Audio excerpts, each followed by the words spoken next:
Deacon Sakari. We back at it like a crack addict. They done let them bruise in the dough in this wicked industry to shine the light.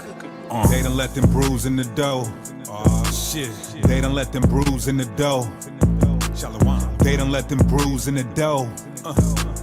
They done let them bruise in the dough. We ain't going nowhere. Hebrews. Let's get it. They done let them bruise in the dough. They done let them bruise in the dough. Look, Joe Biden need the free dark. Lo, the hell is wrong with dude? No Alamolek, but I got perfect vision in the dark. I'm a lexicon, I'm a megalodon, all my verses ripping them apart. Mosaic law, what the church is missing, it's the worst religion from the start. In my soul, where the word is written out, that circumcision of the heart. I'm rocking my fringes, I'm in Seattle, rocking like Hendrix. No industry gimmicks, you rappers are finished, I'm kicking it off the hinges. Throwing stones like you sinless till you get the business. You should've repented in a minute, this truth is endless, they loving the image. Sign that, what happened to Kim? What happened to Kim? I keep my pencil on point, no sharpener. Used to weigh pounds of throw, I lay down the flow like carpenters. She causing division in the sisterhood, I'm marking on. I'm preparing the way for the harvester, I'm a harbinger.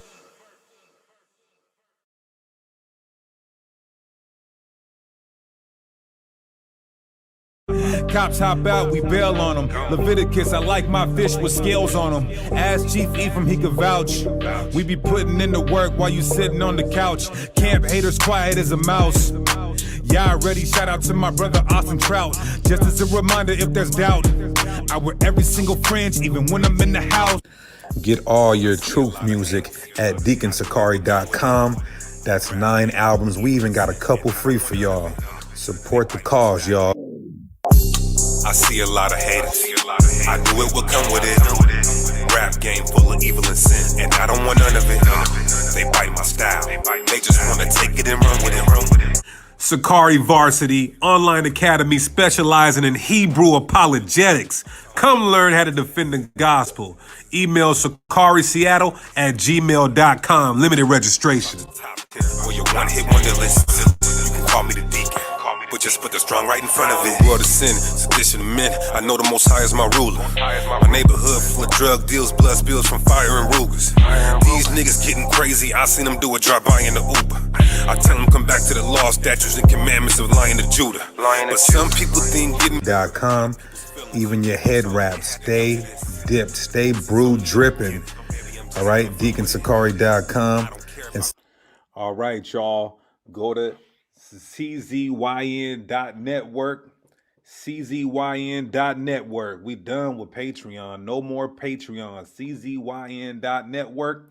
You're going to get videos too hot for YouTube or early releases. So go sign up. Promo code Deacon Sakari. Promo code Deacon Sakari. Promo code Deacon Sakari. Not only do you get Deacon Sakari's content, you get Guerrilla Hebrew content, Hassad content, camps putting their content on this platform. We need our own app, so sign up using promo code Deacon Sakari. czyn.network. It's our own app, our own platform. The white man can no longer subvert or hide or try to censor this truth. So sign up and get this heat. Promo code Deacon Sakari. Promo code Deacon Sakari. Promo code Deacon Sakari. CZYN. Introducing Super Thanks. YouTube has now added a feature where you can donate if you missed the live show by just clicking the heart button with the thanks on it. It'll be on every video. It'll highlight your comment to bring more attention to your statement. So if it's on your heart, super thanks. Shalom. Popping mollies and putting powder in your nostrils. We be in the trenches, needles under benches. We be giving them the gospel. I keep 12 Sakari members with me. We be moving like apostles. True. Some sisters is dead traps, hair wraps, but you still a thought though. The church don't even know the truth. They can even tell you an Israelite. The Arabs selling you all the switches and the malt liquor are the Ishmaelites. You can show a nigga slave ships in the Bible, still won't get it right. Until the time's out, then a nigga gotta find out what them missiles like. All praises. All praises, all praises. Hey, y'all, first and foremost, let's give all praises, honor, and glory to Yahweh. We do so by Shema Mashiach Yahweh Shai. We are back with the Tuesday night live class. Tuesday night live class. What's going on? It's Tuesday, right? Yeah, it's Tuesday. It's Taco Tuesday. Uh, Hit that like button, y'all. This is an important expose. An important expose. We're going into some sources. We're going into some scholarly sources, might I add, further proving who we believe and know to be the fake frauds and part-time broads infiltrating this game. And that is none other than the small hats. First and foremost, let's give all praises, honor, and glory to Yahweh, our Heavenly Father, by Shema Mashiach Yahushai. That's in the name of his only begotten Son in the ancient Paleo Hebrew. With that being said, y'all, I'm excited to present to you guys some, I wouldn't say new information, but some true information. Nevertheless, um, I'm going to get into some of these sources and lift up the skirt of the goddamn devil that the Bible speaks of, who has committed one of the worst crimes and heinous crimes in the history of human civilization, and that is the genocide of the so-called Negro, Latino, and Native American men, who are in fact the true Hebrew Israelites, the true Jews of antiquity, according to history, archaeology, and prophecy. Let that be stated for the record. Um, you guys see the title, the Jewish community, the Jewish people admit to discovering America. And the reason why it's titled like that is because it needs context. The title is too ambiguous. It needs context. What does that mean? Does it mean that they found it first? No. But out of, I would say, the Edomites, out of all the Caucasians, yes, they're the ones that uh, put together a coalition with the Portuguese to get over here to this place. Were they looking to get over here and find new land? Were they looking to come over here and set up synagogues and be peaceful and be a light to the Gentiles? Or were they coming over here for mass murder and carnage? Or did they come over here to steal a whole geographical locale? Did they come over here to uh, implement the agenda of the New World Order? Did they come over here because they knew that the people here were the Northern Kingdom Israelites and they needed to quickly strip them of their identity, nationality, and heritage so that they could forward their lie and identity theft? So let's take a look at what history says. Let's take a look at what they say about it. We knew that it was Amerigo Vespucci, Christopher Columbus. We knew that they were among the first to discover the Americas. We know Christopher Columbus had a Hebrew interpreter, Torres, but we fail to realize, and maybe some of you did know, but we don't harp on the fact that the Jews were in coalition, that Torres was, of course, they knew who was over here, but they also, it was more than Torres. It was a mathematician, it was an astronomer as well. You guys are going to see. So it was a whole group of Jewish people funding and voyaging with Columbus. And it's also even said that Columbus was Jewish. Excuse me.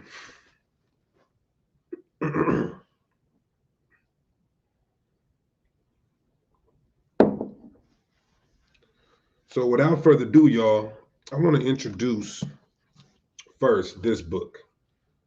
It's called The History of the Jews by Paul Johnson. I believe Paul Johnson wrote, let me take a look, right? We're going to read the source from there, and then we are going to, okay.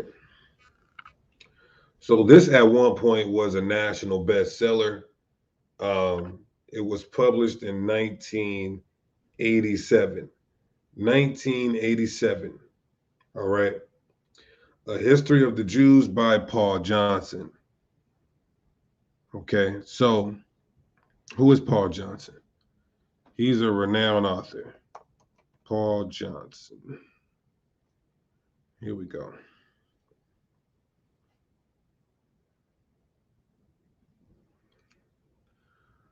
Paul Bede Johnson was an English journalist, popular historian, speechwriter, and author. Although associated with the political left in his early career, he became a popular conservative historian. John was educated at the Jesuit independent school, Stonyhurst College at Magdalen College, Oxford, right? So this is the book we're going to look at. In this book, he quotes a source that led me to more information proving to you that the Caucasian race are the Edomites. The people who identify as Jewish are the Edomites, namely Ashkenazi, Khazarian, and Sephardic, right? So in this book, on page 249, I read this in class the other day, but you know, the Spirit had me to go deeper into it. So on page 249, he says something. He says something profound, very profound and prolific. Excuse me. On page 249, he says, that being so, the Jews were well prepared to take advantage of the growth in the New World economy, which marked the 16th century.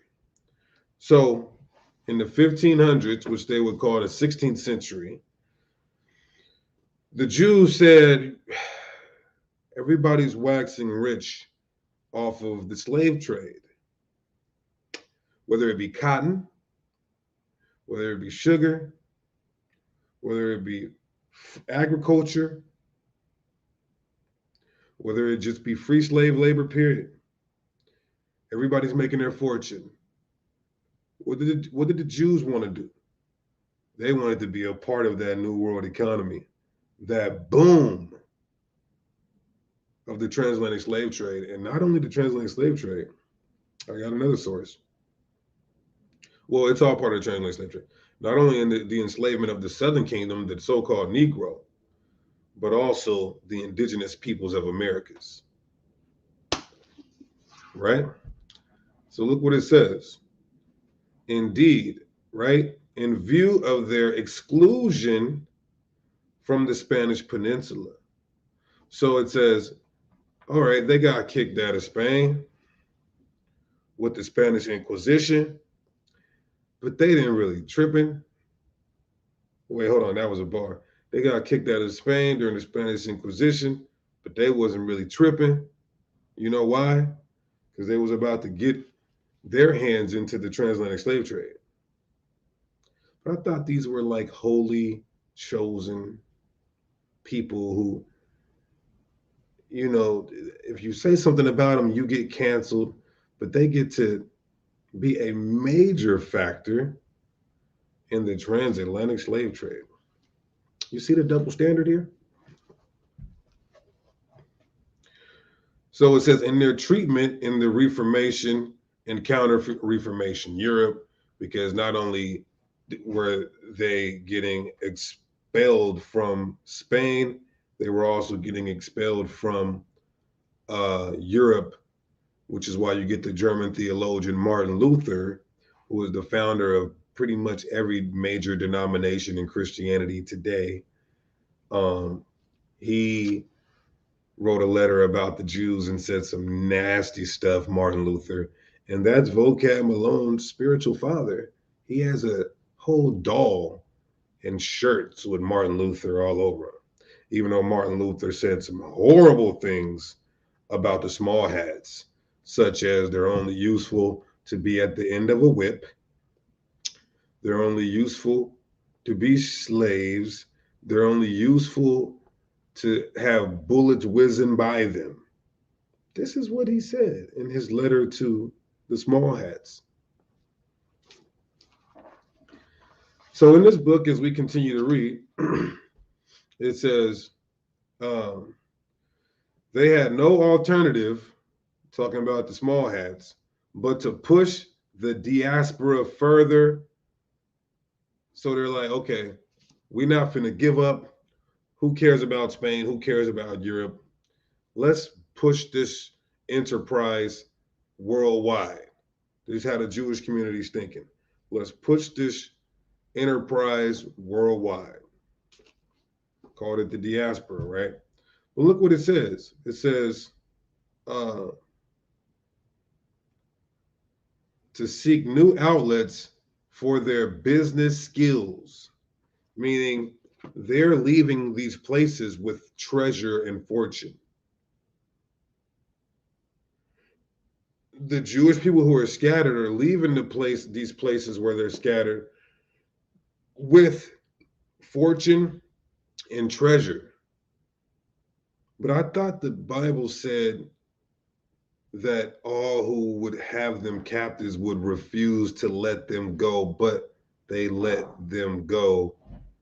And even before they were kicked out of where they were, they had treasures, fortune, riches, businesses, institutions set up.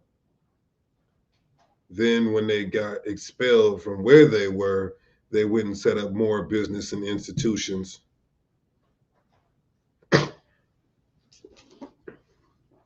To amass great wealth. But the Bible says the real Israelites, wherever they would go, they would be under the curses of Deuteronomy. Matter of fact, I'm going to read that in just a second in the Bible. So look what it says. To the west. So that's where they're trying to go to the Western Hemisphere, to the Americas. It says Columbus's voyages were not the only ones which had a Jewish and crypto Jew background in finance and technology. Excuse my voice, right? So you know how much money it took to travel by sea from one world to the other, a half a world away? You have to have the technology and finance. So it says,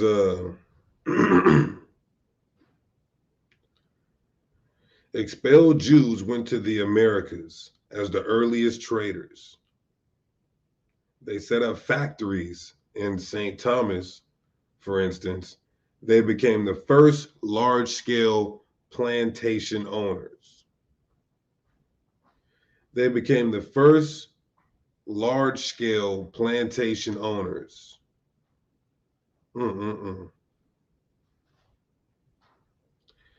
Spanish laws forbidding Jews to immigrate to the colonies proved ineffective, and in 1577 were repealed. Jews and crypto Jews were particularly active in settling in Brazil.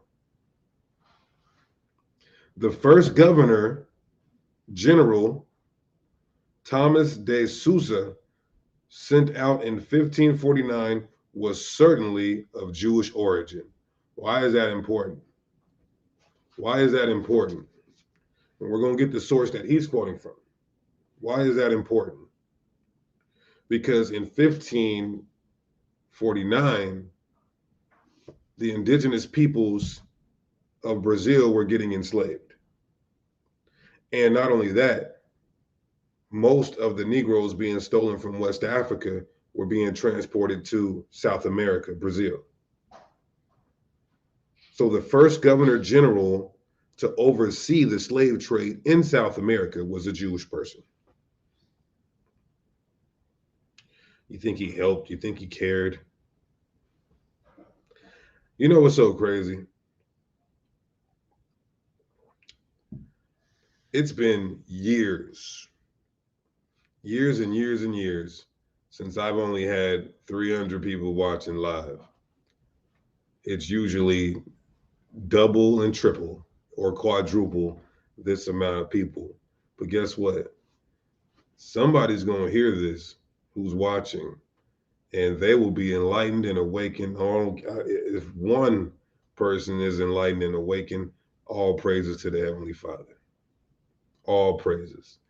If 10 people take this information and share it to wake up our people, all praises to the Heavenly Father.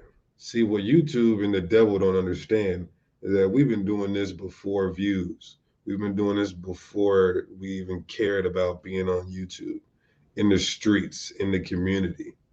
So whether 1,000 people's watching or 10 people's watching, this information has got to go out. So I hope you know that, YouTube. It ain't gonna matter. There's nothing you can do to stop it. Because if you clip me, there's a million other me's right now. 1 million. So all praises. Brother Yaquab, the Water King, Yahbashim Shabbatah, greatly appreciate you. Now look at this. They own most of the sugar plantations.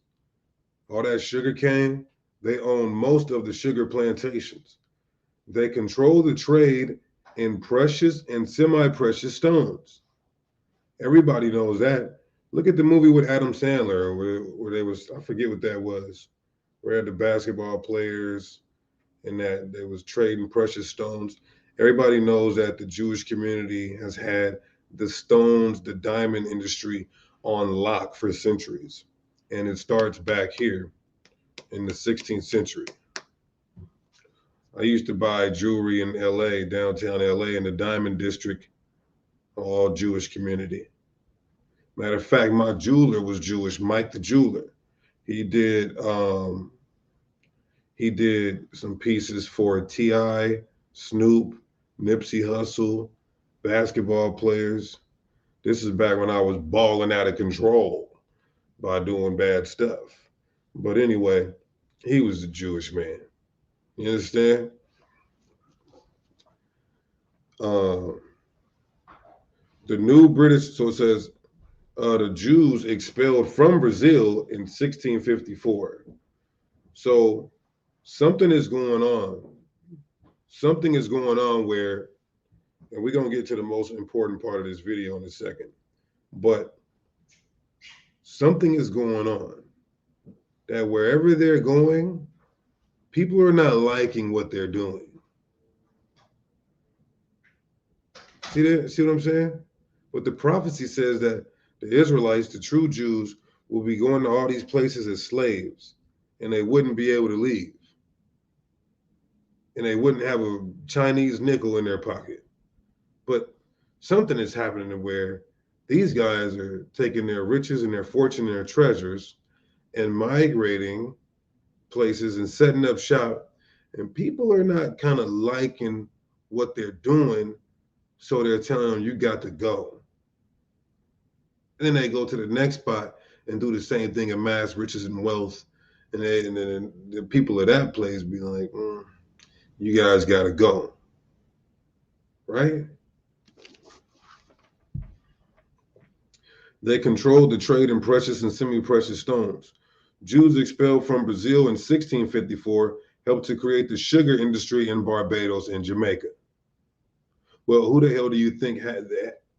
Who the hell do you think they had working these sugar factories and these plantations? Oh, I'm gonna show you. I'm gonna show you what source he's quoting. The new British colonies in the West welcomed them.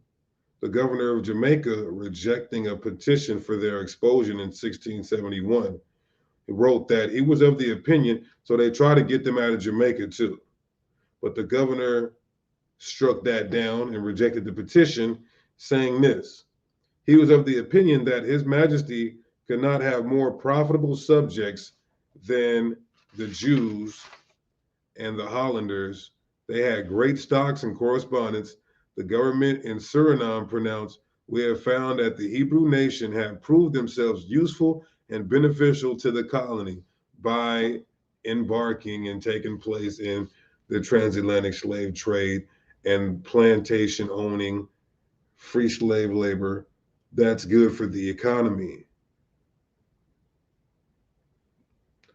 So let me show you. It's about to get real deeper. I'm going to show you the source that he's quoting. This is 1987. Let's go to 1913, to the book he's quoting from. Some of you may have heard this. If not, go get it now. Because remember, when we report shit, it just damn disappears sometimes. And this has been going on for decades. When we report stuff, it just disappears off the internet on some Mandela effect type stuff. So get it. Let me share my screen.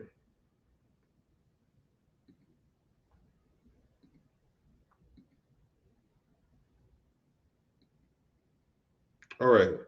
So this book is called The Jews and Modern Capitalism. This is called.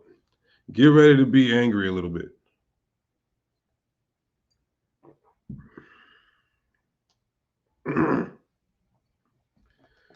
Get ready to be angry a little. This is called The Jews and Modern Capitalism.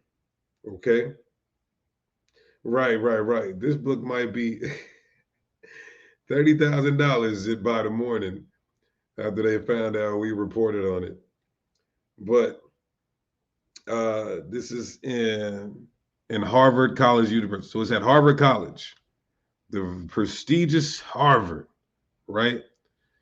The Jews and Modern Capitalism.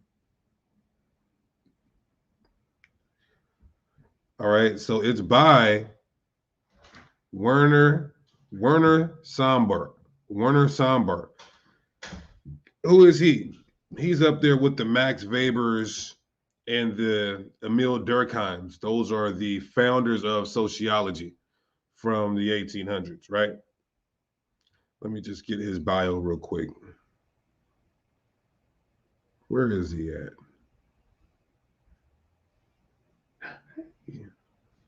How you doing? Okay. Wait, come here.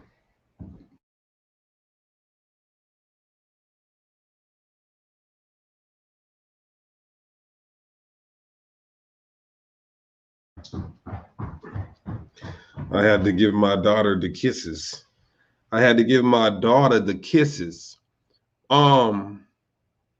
Where is this dude at? Werner Sombart? Werner. There we go. Okay, this is the devil. Even though, see, the Bible says you got Satan casting out Satan, right? Satan casting out Satan. So you got this devil, right? And he's exposing the other devils. And so we have a kingdom divided. Satan against Satan, right? So I'm about to go into, after I read some excerpts from his book, The Jews and Modern Capitalism, I want to get some Bible verses. I want to talk about how the Israelites, the Jews, were supposed to be led captive into all nations, not get scattered there for business, like the book say, like history says. And it says that where they were captive, they weren't supposed to be let go. They refused to let them go. How the hell you niggas getting let go from everywhere First of all, you're supposed to be slaves there. You're not. Strike one. Then you're getting let go. Strike two. Then the curses are not following you. The curses are supposed to, it says, among those nations where you are, you shall find no rest. You guys are going amongst the nations and not only finding rest, you're finding riches, power, and great economics. Excuse me. So let's go back to this book, right? Werner Sombart, however you say it. He lived in from 1863 to 1941, and he wrote this book in 1913, or at least finished it and published it in 1913. All right. Now let's go to page 30 in this book. Let's go to page 30 in this book. All right, here we go. New York. So 1913. Now, I don't know. I think it was just translated into English in 1913. Excuse me. I think it was translated into English in 1913, but written and published before that. I believe the late 1800s. But in page 30, now I advise you guys to read the whole thing. I'm for sure going to do it, Lord willing, but I just wanted to get the juice. I wanted to get the juice.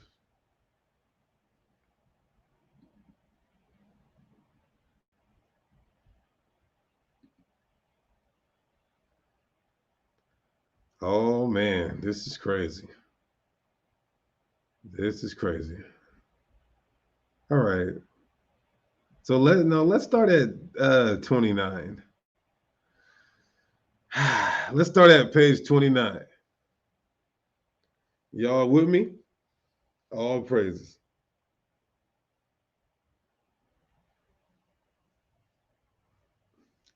So it says, we know that the governor of the company who, if he did not actually establish the power of Holland and Holland, Jews were also directors of the company. Wow. So this is just ridiculous. This is absolutely ridiculous.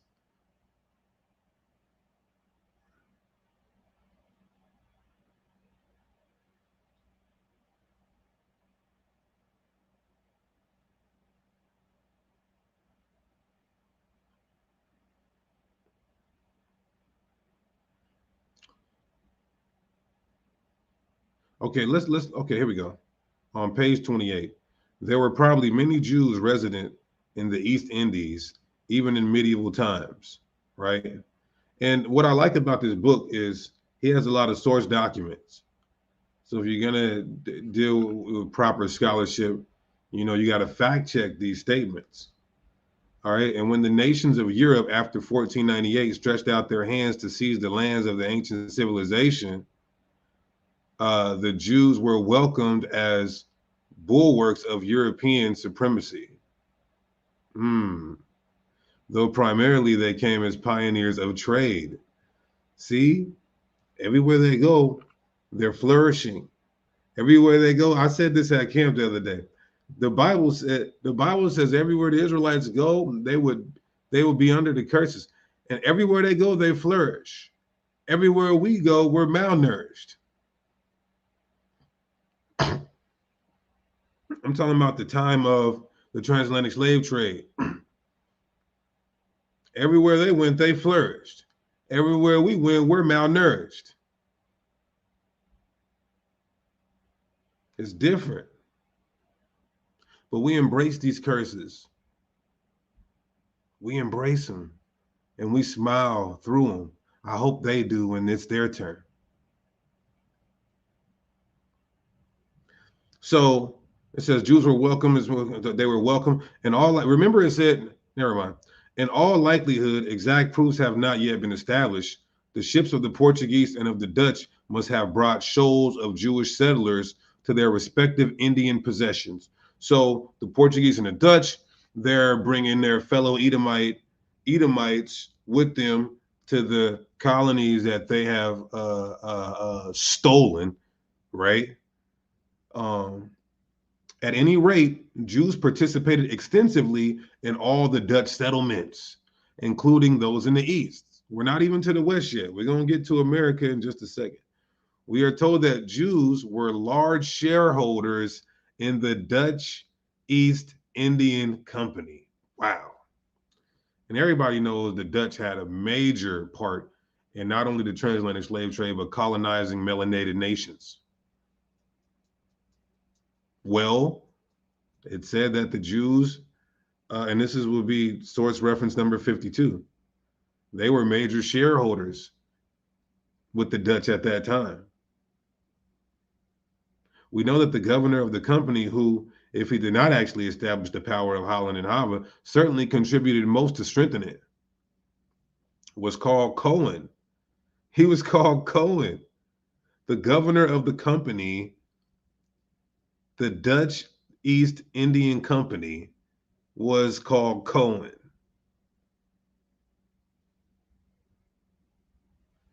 What curses? What fitting the prophecy is this? Oh, I know what prophecy it fits.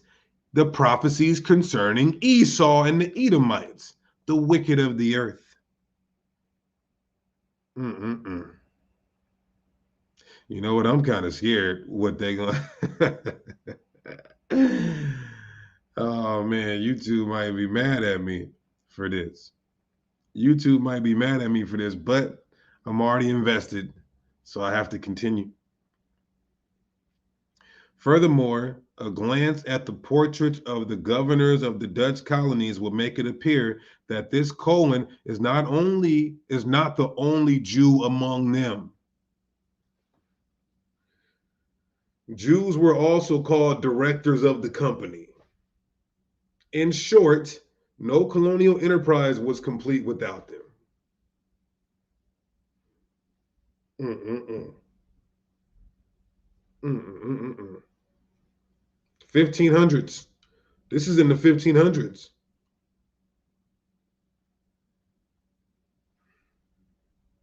We know they were over there. Even the British were over there. The British were the ones that took the Indians and named their religion, called it Hinduism, when they were just a people called the Hindu people. So the white man had everything to do with forcing his democracy and false philosophy on melanated nations, stealing their land, controlling it, Federal Reserve notes, fiat currency, etc.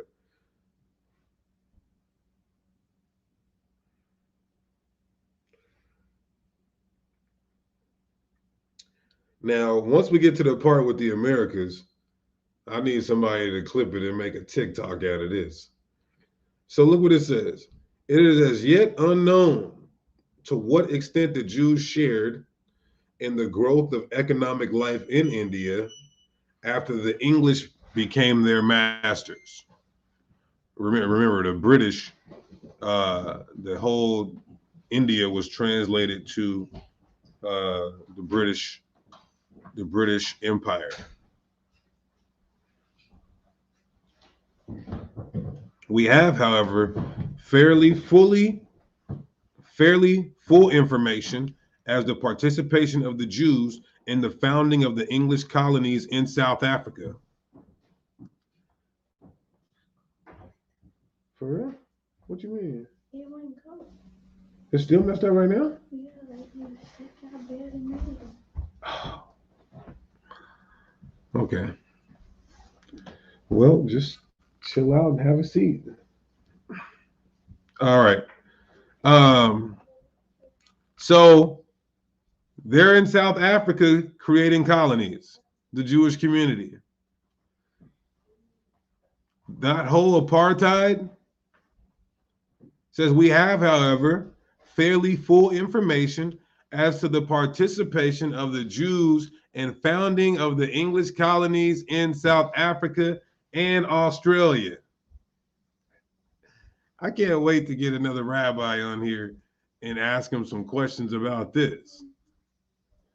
Aren't you the pious people? But see, if we're being real, the Talmud they if we're being real, everybody, as long as they're not doing this to another Jew, they're well within their prerogative and their rights according to the Talmud.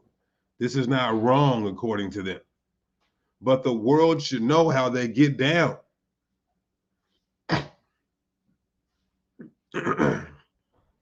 There is no doubt in these regions, more particular in Cape Colony, well nigh all economic development was due to the Jews. In the 20s and the 30s of the 19th century, Benjamin Norton and Simon Marx came to South Africa, and the industrial awakening the industrial awakening of almost the whole interior of Cape Colony was their work. This is talking about slavery, subjugation, like the brother put in the chat, imperial colonialism.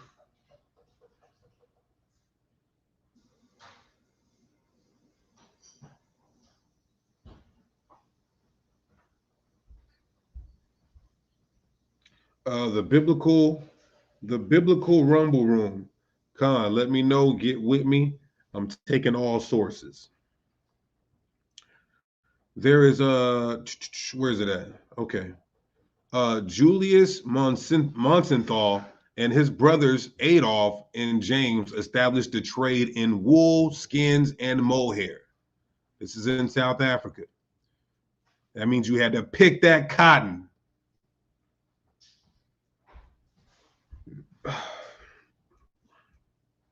Uh, Lilienfeld of Hopetown brought the first diamonds. Remember, they were the ones with the precious stones. Similar leading positions were occupied by the Jews in other South African colonies. Leading positions. See, they try to lie so goddamn much and say, oh, we got to be nice. This dude, Dr. Michael Brown, said, oh, yeah, man, you know, it was just horrible. It was just, you should do the research. You should do the history. It was just horrible everywhere we went. What?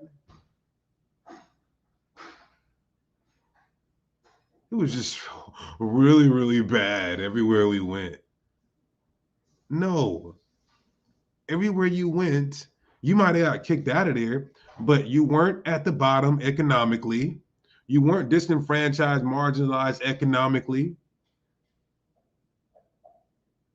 They may have discriminated against you, but that did not stop them from doing business with you, because everywhere you had these leading positions, business skills, treasures, and fortune.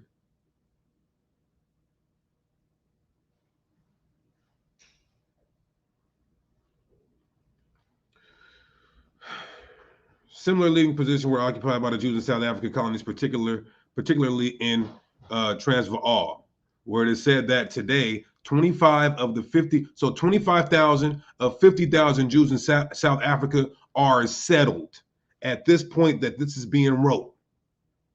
There was 25,000 Jews in South Africa, rich as hell, settled. It is the same story in Australia, where the first wholesale trader was Montefiore. It would seem to be no exaggeration, therefore, that a large portion of the English colonies' shipping trade was for a considerable time in the hands of the Jews.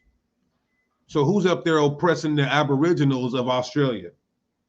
Who is up there oppressing the Aboriginals of Australia?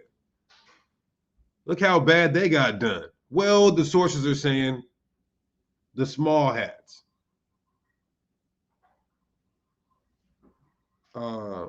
One second.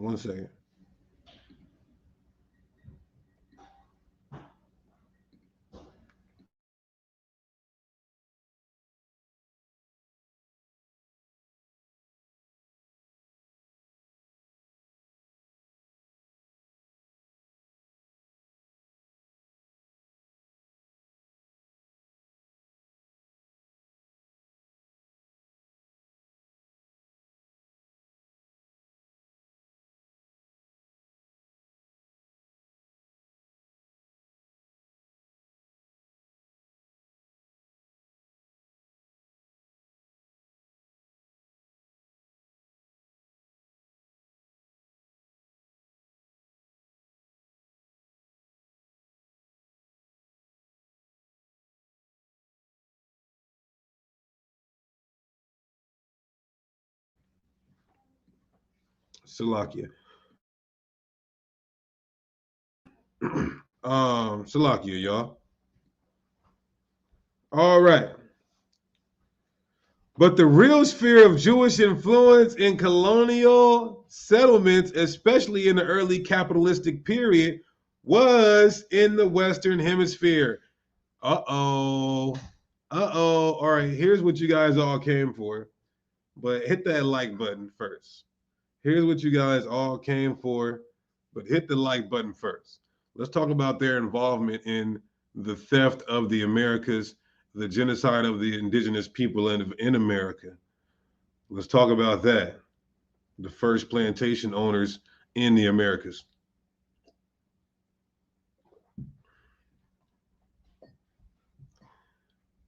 All right, so this will be on page 30.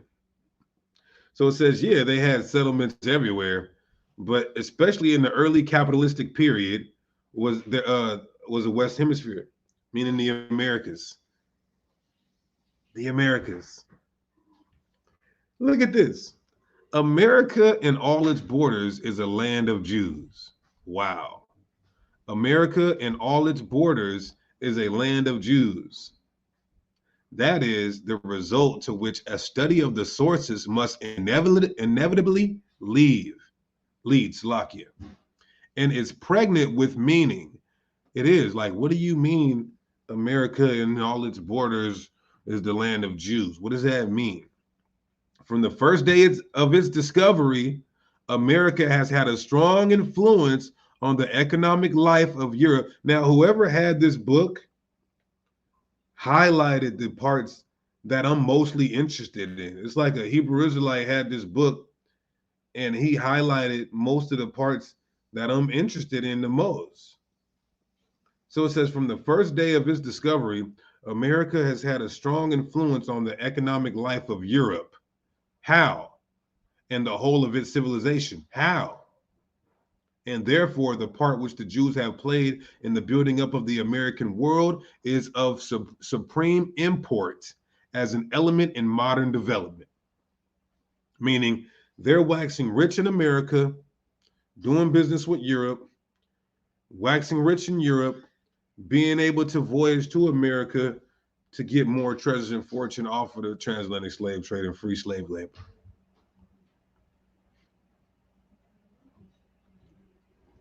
That is why I shall dwell on this theme a little more fully, even at the risk of wearying the reader, meaning he's about to fully expose this. The very discovery of America is most intimately bound up with the Jews in an extraordinary fashion. It is though the new world came into the horizon by their aid and for them alone. I'm going to explain what this is talking about. Watch this. The Jewish community, they knew about the Americas. How? 2nd Ezra 13. 2nd Ezra 13. In 2nd Ezra 13, verse 40, it tells you that the northern kingdom, verse 40, these are the 10 tribes which are carried away prisoners out of their own land in the time of Hosea the king, whom Shalmaneser, the king of Assyria, led away captive, and he carried them over the waters, and so they came into another land. But they took this counsel among themselves, that they would leave the multitude of the heathen and go forth into a further country where never mankind dwelt, that they might keep their statues there, which they never kept in their own land. And they entered they entered into Euphrates by the narrow places of the river, for the Most High showed them signs and held still the flood till they were passed over. For through that country there was a great way to go, namely of a year and a half, and the same region is called Arsareth.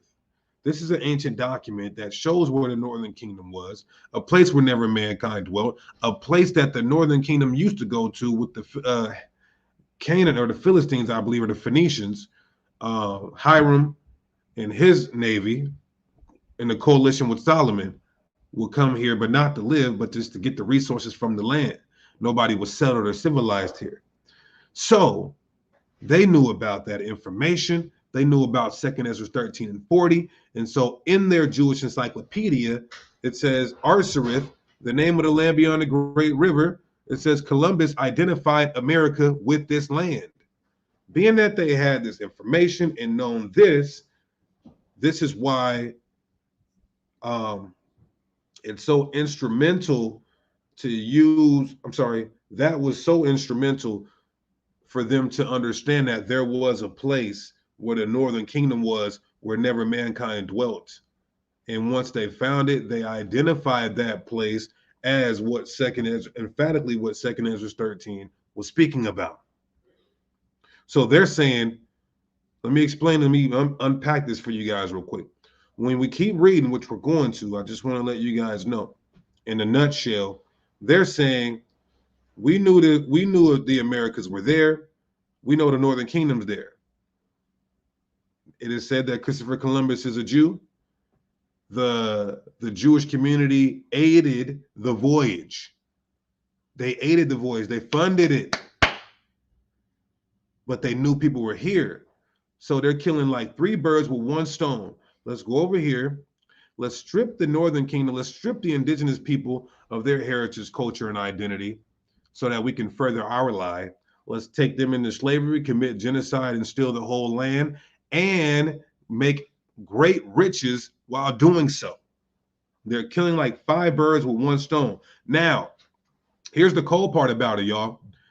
They're doing this. That's why it says the new world came into the horizon by their aid and for them alone. So the agenda and the purpose was to let the Jewish community have this whole land of the Americas for themselves. But it backfired on them because the Portuguese and the Spanish, they was like, nah, hell nah. We ain't finna let you guys get 2 damn whole continents by yourself. And so they backdoored them, and they started taking over the whole conquest of the new world, if you will, the Americas. As you'll read. So it says, it is in this light that the Jews, proud of their past, now regard the story of that discovery as set forth in the latest researches. So now in Jewish history, they brag about it, that they were the ones that knew the Americas were here, that they are the ones that funded the voyage, that they were the ones that took the land, that they are the ones who put a beating on the indigenous people here. And not only the people here, us in West Africa, the Southern Kingdom. These would seem to show that it was the scientific knowledge of Jewish scholars which so perfected the art of navigation that voyages across the ocean became at all possible. So they're saying they had most opulent people in these high leading positions, mathematicians, astronomers, navigators who were able to navigate to the new world, knowing that it was here, predicated on 2nd Ezra 13, Arsarith, and other sources. Abraham, these are the other Jewish people who were a part of the voyage outside of Torres, who we talk about in the Israelite community. We talk about Christopher Columbus having a Hebrew interpreter, Torres, but there was more than just that. So he says, Abraham Zacuto, professor of mathematics and astronomy at the University of Salmansa, completed his astronomical tables and diagrams, the Abraham Perpetuum, in 1473. He was on the ship. On the basis of these tablets, 2 other Jews, Jose Vacuo, who was a court astronomer and physician to John II of Portugal. That's the second one that was on there. So we got a mathematician, we have an astronomer and physician, and then you have another mathematician, which is Moses, the mathematician, in collaboration with 2 Christian scholars. It is said he discovered the nautical astrolabe, which that could be a stolen invention of somebody else. an instrument by which it became possible to measure from the altitude of the sun the distance of a ship from the equator. Jose further translated the almanac of his master in Latin and Spanish. The scientific facts which prepared the way for the voyage of Columbus were thus supplied by the Jews. Now, they knew what they were coming over here to do. They had an agenda, a wicked, evil, sinister one, an ominous one. And it was all supplied by the Jews. The people who everybody wants to stick up for, like they have never done anything of this magnitude, even to this day. The money which was equally necessary came from the same quarter. So they provided the technology, the people who had the wisdom and who knew how to use the technology, and then they provided the money, which was equally necessary. At any rate, as regards his first two voyages. So they're saying the first two voyages were for sure supplied by the small hats, the Jewish community. To answer your question, James and Joan Thomas. James, brother, come on now. Do you think that I'm talking about the real Israelites? The brother asked the question, are we talking about the real ones or the fakes? Come on, King. You got to use your thinking cap, brother. I want to talk better than this, but I feel like I'm talking good. I want to talk greasier than this, but I got to be careful. But even then, you should know what's going on, family tree. So it says the first two voyages, the money which, I'll say, so for the first voyage, okay, here we go. This is what I was speaking about earlier. The first voyage, Columbus obtained a loan from Luis de Santiago, who was of the king's council. And it was to Santiago, the patron of the expedition, and to Gabriel Sanaheg, a Marrano, which is a crypto Jew, not Moreno, which means dark person, a Marrano. That means crypto Jew, secret Jew.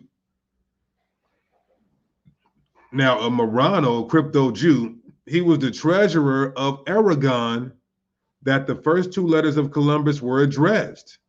So he was the treasurer who funded. He's a crypto Jew, a Jewish person. And now Columbus had to write back to him. Like, okay, we got some slaves, because they took a few dozen indigenous people back to Spain or Portugal as slaves. So he's like, look, all right, look, man, we could get all these slaves. We can enslave them. We can take the land. They got riches, gold, silver. They showed me where the temple's at, where to keep the gold. This is what he's telling this crypto Jew. The second voyage, now watch this, everybody. So this is proof that they funded the first voyage. Now they did fund the second voyage, everybody, but not willingly. It was involuntarily. I'm going to show you why. The second voyage was also undertaken with the aid of Jewish money. How? This time, certainly not voluntarily contributed. Watch this. On their expulsion from Spain, see, it's crazy because they're going around doing shit that's making other white people mad and telling them, we don't want you guys here no more.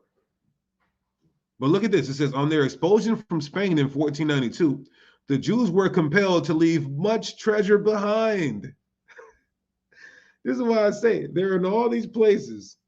They're in all these places getting rich. But the Bible says the Israelites would be all these places getting whipped. They're in all these places getting rich. But the Bible says the real Jews will be all these places getting whipped, enslaved, not getting paid. Right? So the second voyage is saying they had to leave hella money behind, treasure behind. This was seized by Ferdinand for the state of Exchequer, whatever, however you say that, in which a portion of it Columbus was financed, and with a portion of it Columbus was financed. So the first voyage was on purpose, the second voyage was not, right? But it was still with Jewish money. But more than that, here we go. A number of Jews were, this is too long for a TikTok, but I'm gonna read this. I'm gonna read this whole thing and just speed it up when I log at it, when I close out of here. I'm gonna read this whole thing and I'm gonna play it fast and put it on TikTok.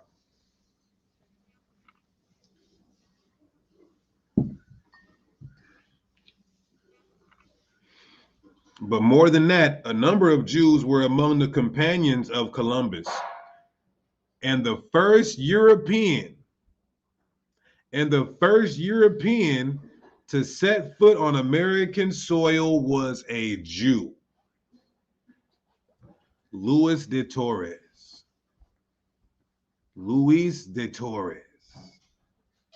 So the latest research would have us believe.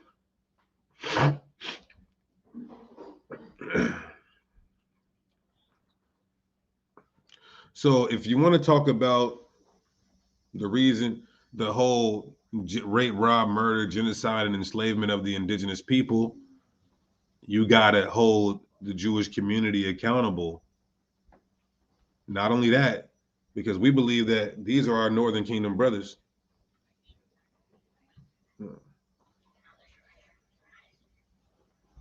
Not only that, we're about to get to the Southern Kingdom, us, the Negroes.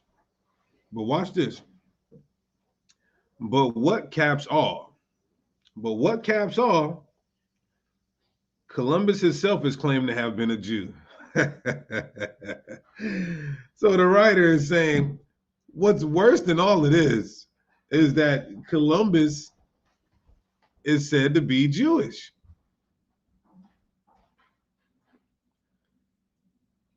I give this piece of information for what it's worth without guaranteeing its accuracy. Now, I believe that this is an author of integrity, the way he prefaces and makes disclaimers. This is Jews in Modern Capitalism. Now, watch this. It says, at a meeting of the Geographical Society of Madrid, Don Celso Garcia de la Ria, a scholar famous for his researches on Columbus, read a paper in which he stated that Cristobal Colon, not Columbus, because that's not how you say his name, was a Spaniard who on his mother's side was of Jewish descent. That's good information. Remember, they say you're a Jew by your mother, right?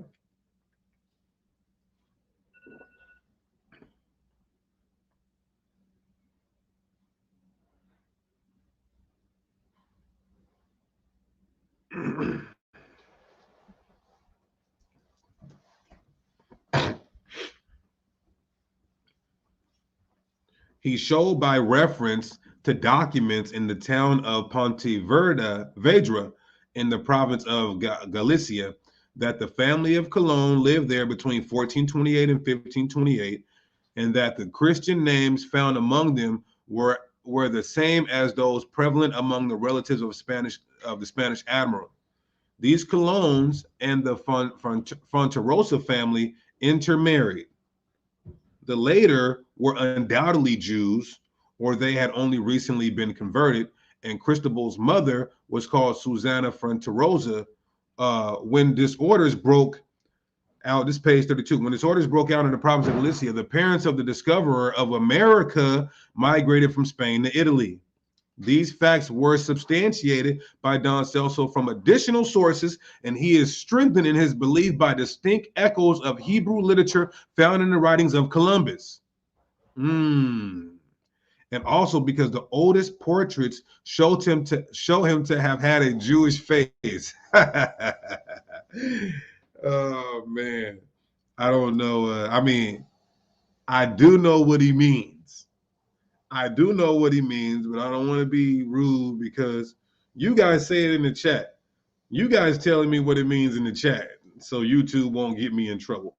What does it mean when it says he had a Jewish face?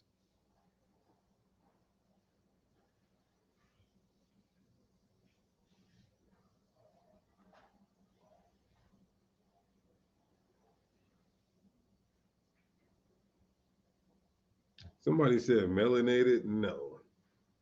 What do you mean? There you go.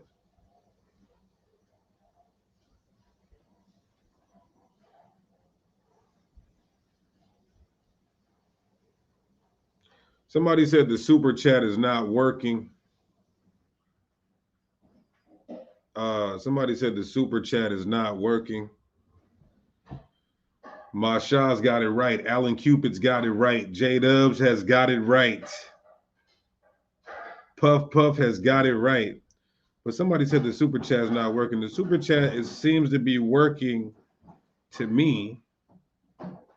But if it's not working for you, then you can put the Cash App. Alan Cupid, put the Cash App, please, brother Kushar, my brother. So yeah, Pinocchio. That's all I'm gonna say. Pinocchio. So they're saying the oldest portraits of Christopher Columbus is showing him to be looking like Pinocchio. Sharoni Howard. Somebody test the super chat and see if it's working.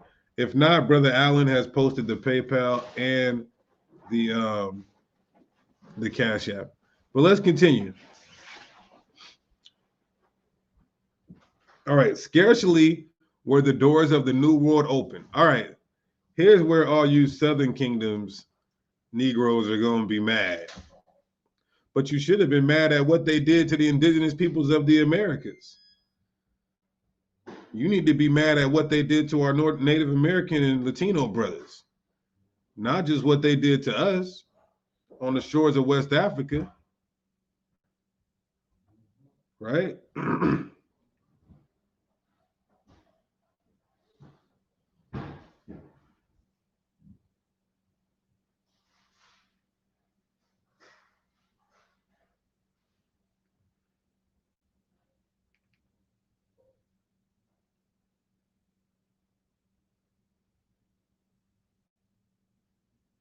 Okay. The super chat is definitely working. So I'm not sure. Tawada, y'all, too, for the super chat. May the Most High bless y'all 100-fold. May the Most High bless y'all 100-fold. Appreciate you guys. Anyway, I'm not sure why it's not working for the sister. But you guys remember, last time I did something like this, they disabled the Cash App. So sometimes they will do that. So when you bring out powerful information, they could disable the super chat, the donations, and sometimes remove the whole channel when you just bring out the truth. I'm not even saying nothing. I'm just reading. This is on Amazon, right?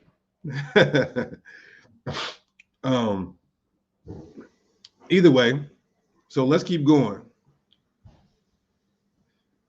All right. It says, scarcely were the doors of the New World opened to Europeans, then crowds of Jews came swarming in. So they're saying that at first it was not predominantly Europeans. It was actually predominantly the Jewish community here in the New World, besides the indigenous peoples, of course, and those not in slavery. You see how it mentioned it's not even talking about the people in slavery just yet. Saudi Tate, come on, brother. What do you think? Do you think this is talking about us? No. When it's saying Jew in this book, it's not talking about us. Man, brothers. So it says, we have already seen that the discovery of America took place in the year in which the Jews of Spain became homeless. You see that? That the last years of the 15th century and the early years of the 16th were a period in which millions of Jews were forced to become wanderers, when European Jewry was like an ant heap into which a stick had been thrust. So they're saying when the Europeans, starting with the Germans, well, not necessarily the Germans, the Spanish and Portuguese, when they started kicking them out, when some of the Germans started kicking them out, way before Adolf, they said that's what caused the Ashkenazim Jews and the Sephardic Jews, Jewish, right, the small hats, to be wanderers across the world, and namely set their eyes and sights on the Americas, the transatlantic slave trade, and the making money from free slave labor of our indigenous people and us. They wanted a piece of the pie. Look up something called the European competition. So you had the British in competition with the Portuguese in competition with the Spanish in competition with the Brits in competition with the Dutch in competition with the Jews. So all these Europeans were in competition to see who can colonize as much of Africa as possible, and some of the East, and as much as the Americas, and implement that free slave labor so they could then wax rich and create a fortune, having the highest and strongest empire of the world. They're racing to be the hegemony or the apex. It's called the European competition.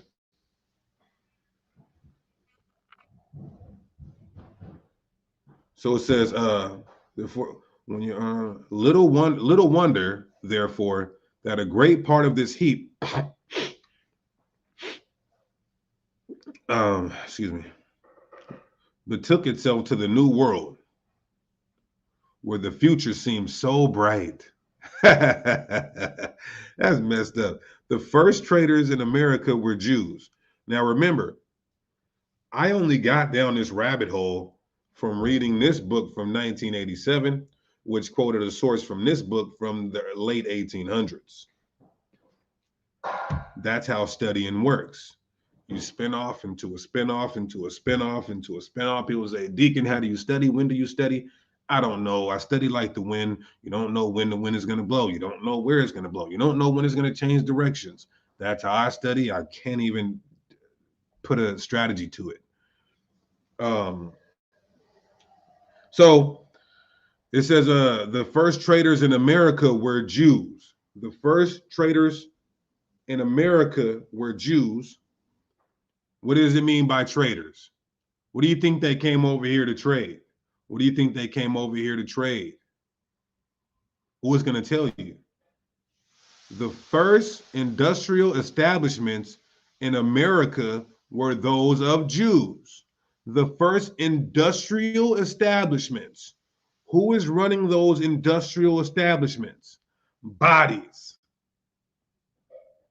The first industrial establishments in America were those of Jews. Already in the year 1492, Portuguese Jews settled in St. Thomas. Remember we read that? So it may not have been North America technically, but they're already in South America and on the islands. St. Thomas, where they were the first plantation owners on a large scale. They tried to erase this. They tried to erase this. You want to hide it from a nigga, put it in a book. They set up many sugar factories. All my niggas in the West Indians know how brutal the slave trade was with the sugarcane plantations in the islands, and gave employment, this is a nice word, to nearly 3,000 Negroes.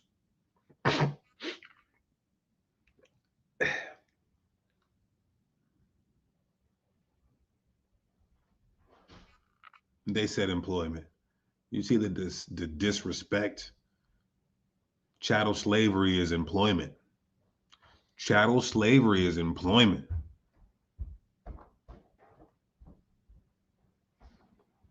Now, what if somebody said, "Well, those were can you prove they were slaves? Can you prove they were slaves?" Absolutely. How the hell did the Negroes get there? How the hell did the Negroes get there? By the transatlantic slave trade. They didn't just go there as slaves and then some mysterious way break out of their chains and then filled out a job application at the Jewish plantation.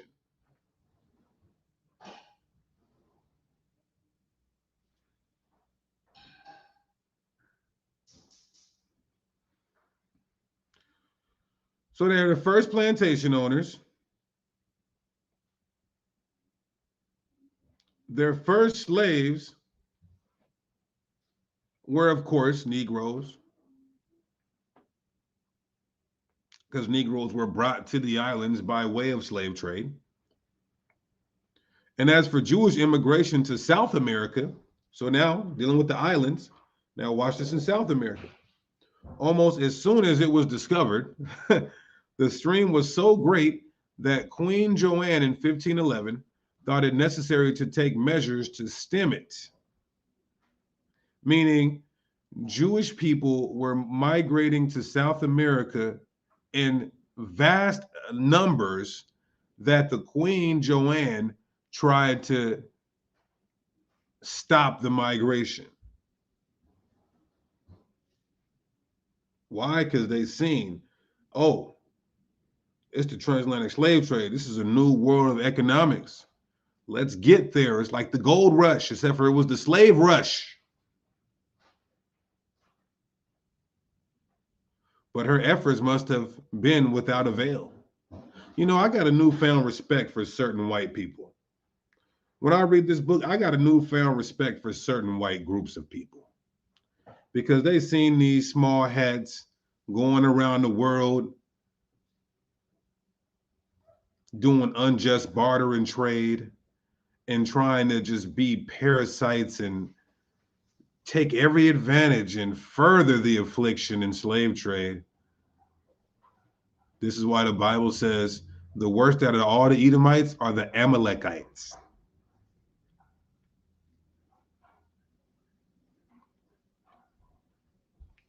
But her efforts must have been without avail, for the number of Jews increased, and finally, on May 21st, 1577, the law forbidding Jews to immigrate to the Spanish colonies was formally repealed in order to do full justice to the unceasing activity of the Jews in South America as founders of colonial commerce and industry.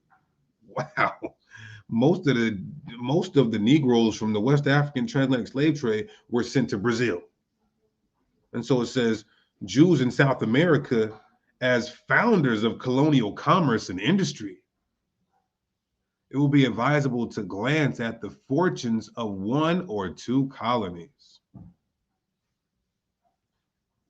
The history of Jews in the American colonies, and therefore the history of the colonies themselves, falls into two periods separated by expulsion from the Jews in Brazil in 1644.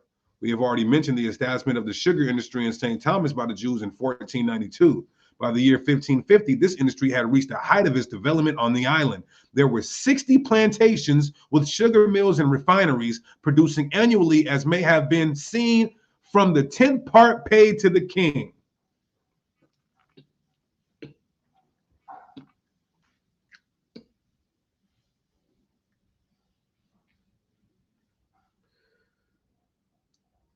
They had 60 plantations in the islands alone. And it says they were making so much money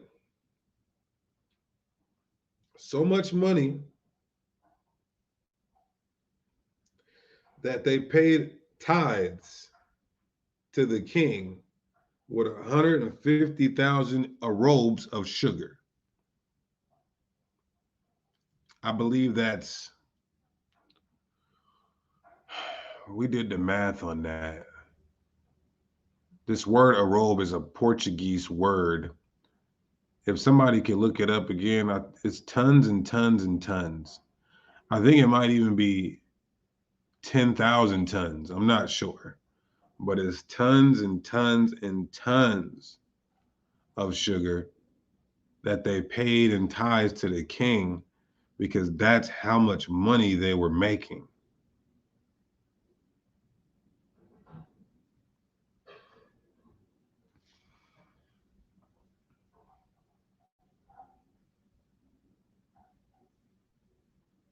The first governor general was of Jewish origin. So the first governor general of Portugal was Jewish. And what was happened during 1549 when he was elected? Hardcore slavery for the indigenous people and for our people there.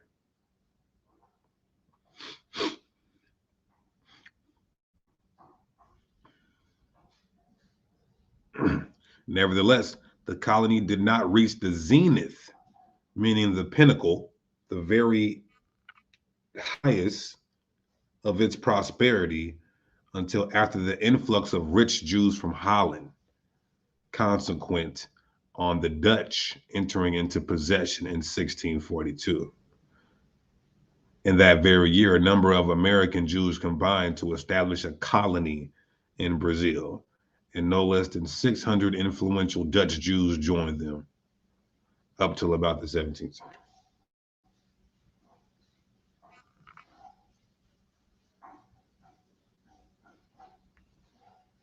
So,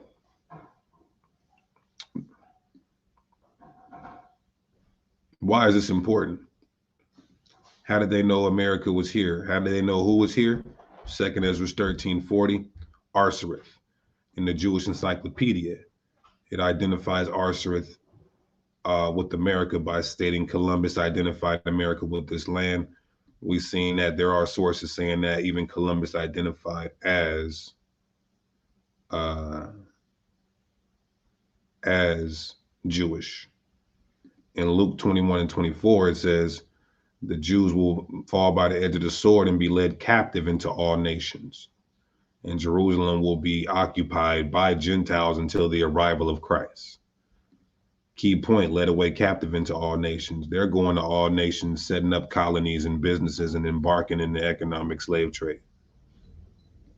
Then Jeremiah 50 and 33 says, thus saith the Lord of hosts, the children of Israel and the children of Judah were oppressed together, and all that took them captives held them fast and refused to let them go. Why are you guys getting let go? Why are they kicking you out? Deuteronomy 28 and 46 says, and these curses shall be on you for a sign and wonder, and upon thy seed forever. The curses would follow the Israelites, which is disease, poverty, mental health, slavery, oppression, subjugation, disenfranchising, marginalizing, being at the bottom of Sodom. And it says in verse 64, no,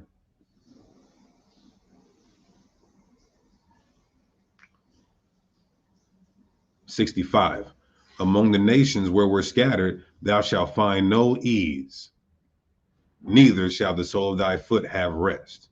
If you got 60 damn plantations and you're the trillionaire family, most millionaires per capita, own everything, got your hand in anything, you are finding you have a lot of rest.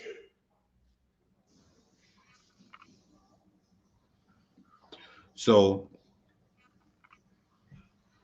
this book, A History of the Jews from 1987 by Paul Johnson, he quoted that book from the late 1800s.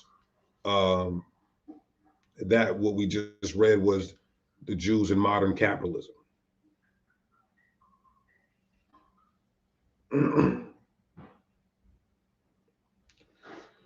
So with that being said, the information has been presented. Let's thank the Most High for studious Israelites, bringing forth scholarship, bringing forth pure information and truth, bringing forth the teachings of the Bible direct and correctly. And let's end this, y'all, by giving all praises, honor, and glory to Yahweh, we do so by Shema Mashiach Yahushua. Until next time, Shalom.